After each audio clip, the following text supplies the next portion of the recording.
अङ्गम् हरेः पुलकभूषणमाश्रयन्ती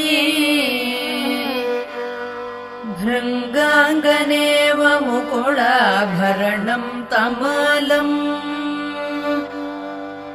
अङ्गीकृताखिल विभूतिरपाङ्गलीला माङ्गल्यदास्तु मम मङ्गलदेवतायाः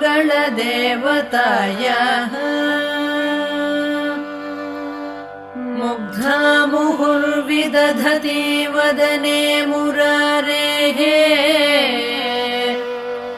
प्रेमत्रपा प्रणिहितानि गतागतानि